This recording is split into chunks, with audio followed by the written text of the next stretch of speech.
중도의 품격이라는 주제를 가지고 오늘 자담을 갖고자 하는데요.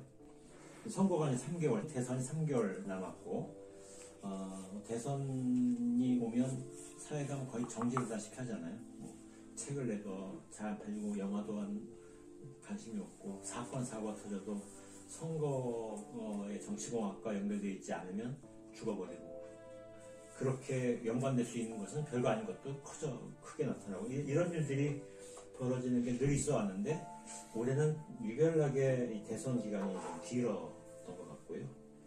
그래서 이제 사회는 좀 정지된 것 같은 느낌을 좀 받았고, 그런 상황에서 이제 정치인의 기술은 그런 과열된 그 대선 분위기를 앞당기고 더 불타오르게 하는 능력이 있을 것 같아요. 또 언론의 기술은 그런 과열된 것을 통해서 시청자들이 더 많이 눈길을 끌게 하기 위한 장치들을 만들어내는 게 언론의 기술일 것 같고, 사회 각 기관들은 그것을 활용해서 자기 기관들의 그 주목을 더 끌게 하려는데 관심이 있을 것 같습니다. 그런 이제 여러 기술들을 발휘하는 사회 각 단체들은 이른바 중도를 과열된 담론의 프레임 속에 담아서 해석하려고 하고, 그래서 이제 이른바 중도라는 것을 이제 각 정치 세력들이 양편으로 끌어들이는 일종의 이제 중립지대에 동요하는 존재들, 이런 걸로 간주하는 경향이 있는 것 같습니다. 근데 이제 중도를 그렇게만 얘기하면 약간 대선이라는 선거 기간은 약간 좀 제 느낌에는 암울한 느낌.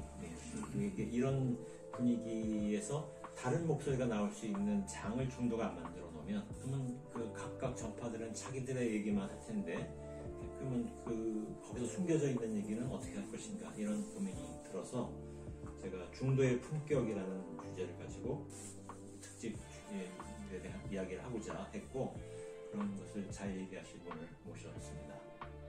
구미정 선생님, 이제 개신교 신학자이고 여성 신학자이고 지금 목회도 하시고, 글과 강연과 이런 데서 발굴의 능력을 발휘하셔서 많은 분들이 잘 알고 계실 텐데, 공동선에 이제 앞으로 무슨 기준으로 이런 거에 대해서 잘 얘기하시겠다는 거예요? 그리고 박문 선생님은 아마 가톨릭에 계신 분들은 너무나 잘 아는, 일단 학위가 많고, 신학자이기도 하고 북한학 전문가이기도 하고, 그리고 그러니까 사회학도 하시고 신학도 하시고, 이런 폭넓은 생각을 가지고 능력을 가지고 계신 데다가 또 이렇게 교회에 대한 조사를 또 오랫동안 많이 해오셔서 교회를 읽는 아주 과학적인 감각을 가지고 있는 분이시기도 하고, 그런 분인데, 중도는 무엇일까에 대한 얘기를 좀 경청하면서 오늘 대화를 진행하면 좋겠다 싶습니다. 네, 저는 김진호입니다. 말을 하면 사람들이 재미없어하고 별로 내가 무슨 말을 하는지는 잘 모르실 거라고 생각이 드는데, 저는 그냥 얼치기 신학자입니다. 그럼 시작을 좀 해보겠습니다. 제일 먼저 제가 두 분에게 드리고 싶은 질문은, 중도라는 말을 우리가 많이 쓰는데 중도가 뭔지, 이런 거에 대한 폭넓은 차원에서 좀 얘기를 해주시면 좋겠어요. 강원 선생님이 좀 먼저. 중도는 불교에서 많이 쓰니까 깨달음에 이르는 방법 중에 이제 하나잖아요. 중도는 사람들이 산술적 평균을 많이 생각을, 중도라는 게 그 옛날 괴종식에 생각하면 그 추가 있잖아요. 태엽을 감는 게 아니고 건전지로 만약에 움직이게 하는 거라면, 건전지가 떨어졌을 때 얘가 진폭이 크다가 큰 진폭을 누리다가 점점 해서 가운데로 오잖아요. 그럼 이 중도라고 하는 거는 그 양극단을 경험하면서 가운데로 수렴되는 경향이라고 볼 수 있어요. 그러니까 불교에서는 극단적 수행도 안 되고, 그렇다고 또 너무 자기를 방임했어도 안 되고, 그런 수련법을 써야 된다는 건데, 실제로 수행을 해보면 양극단을 왔다 갔다 해봐야 돼요. 그래서 가운데가 찾아지는 거예요. 그리고 또 하나는 그 유교에서 얘기하는 중형이라고 할 수 있고, 그 논어에는 이제 시중이라고 하는 표현이 있는데, 그 시중이라는 거는 때를 아는 거예요. 내가 속된 말로 애들이 낄끼빠빠라고 그러잖아.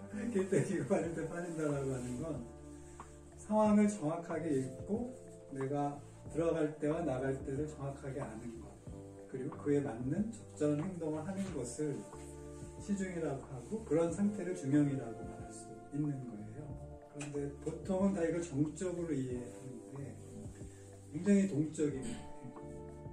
우리의 삶도 굉장히 유동적이고 동적인데 그 안에서 중심을 잡는다는 것과 같은 의미로 알아들으시면 좋지 않을까. 요즘 파도 타는 거, 서핑하는 게 우리 한국에서도 인기가 있는데, 파도가 칠 때 흔들리는 그 파도 위에서 내가 중심을 잡는 거, 이게 중도라고. 그래서 정적인 의미로 이해하면 안 되고 동적으로 이해해야 한다. 그리고 움직이는 상황에서, 나도 같이 움직이는 상황에서 때를 정확하게 이해하고 내가 서야 될 자리, 말해야 될 자리를 아는 것, 거기에 맞게 행동하는 것을 그 중형, 중도, 시중이라고 말할 수 있다. 그러면 오늘의 이제 주제와 연결시켜서 보면 너무나 단순하게 산술적으로 가운데라고 하는 표현은 맞지 않는 것이죠. 기본적으로 일단 동적인 모습을 봐야 하고, 또 나도 같이 움직이는 사람으로서 그 움직이는 세상 안에서 또 나도 움직이면서 그 안에서 가운데를 찾아가는 것은 양극단보다 훨씬 어렵다고 생각하게 됩니다. 그래서 그게 좀 전체를 이제 관통하는 그런 생각입니다.